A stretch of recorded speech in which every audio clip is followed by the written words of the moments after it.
திருச்சி மத்திய சிறையில் உள்ள சிறப்பு முகாமில் 4 இலங்கை தமிழர்கள் 2வது நாளாக உண்ணாவிரத போராட்டத்தில் ஈடுபட்டுள்ளனர். இதுகுறித்து உண்ணாவிரதம் மேற்கொண்டுள்ள பிரதீபன் என்ற பிரபுவிடம் பேசலாம். பிரதீபன், வணக்கம். ஹலோ, வணக்கம் மேடம்.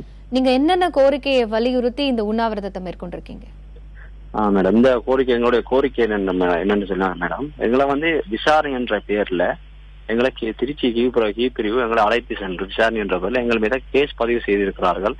நியூசிலாந்து செல்ல முயற்சி செய்ததாக எங்கள் மேல குற்றம் சாட்டியுள்ளனர். இது முற்றிலும் பொய்யான ஒரு தகவலாக நாங்கள் இதை சொல்லுகிறோம்.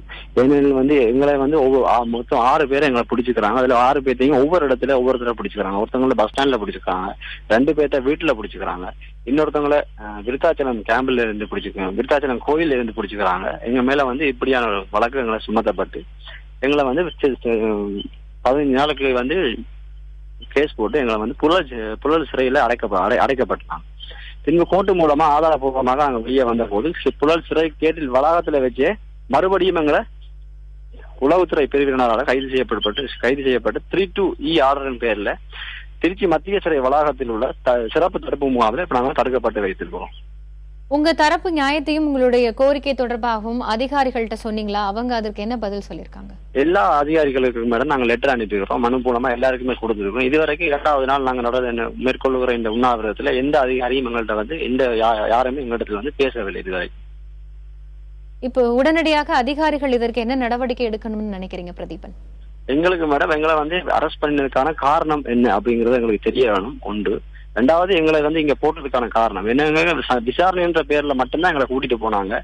இதுவரைக்கும் எங்களை கேஸ் போட்டதுக்கு பிறகு இதுவரைக்கும் எங்களை கோர்ட்டுக்கு அழைச்சிட்டு போகல. இதுவரைக்கும் 6 மாதம் ஆகுது. இதுவரை இதோட 1ஆம் தேதி 18ஆம் தேதி 1வது மாசம் 2016 நைட்டு எங்களை பிடிச்சிருக்காங்க. எங்களை கோர்ட்டுக்கு அழைச்சிட்டு போகல, சார்ஜெட் போடல. என்ன எல்லா அதிகாரத்தையும் நாங்க எங்களுடைய மனவேதனை இந்த விஷயத்த கூறும்போது அவங்க என்ன சொல்றாங்கன்னா, உங்களை விட்டுருவாங்க, எந்த பிரச்சனையுமே இல்லை, நீங்க பயப்பட வேண்டாம் அப்படின்ற கருத்தை மட்டும் தான் எங்களுக்கு சொல்றாங்க. பிடிக்கிறதுக்கான காரணத்தை முழுமையா சொல்லவும் இல்லை.